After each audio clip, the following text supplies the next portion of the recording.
Maison ang pagpudyot sa Ebanghelyo sumala ni San Marcos. Ang usa ka dato nangutana kang Kristo kung unsaon niya nga makab-ot niya ang kinabuhing walay katapusan.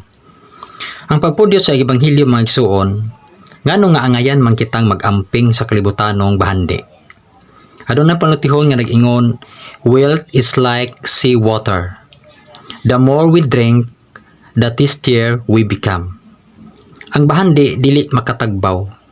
Una, mangandoy ta og nilibo. Apan kung aduna na kitay nilibo, mangandoy na usab kita og minilyon. Hangtod nga mahurot ang atong panahon. Huna-huna ug kusog sa pagpadako sa atong bahandi. Mawala ka nato ang panahon para sa Ginoo ug sa atong isikataw. Gihigugma ni Hesus ang tanan, dato og kabos, ug gusto niya nga ang tanan maluwas. Pusag yawhag kita niya nga dili magpaulipon sa bahandi ug maninguha kita sa mga langit ng mga butang nga mao'y tinuod nga bahandi.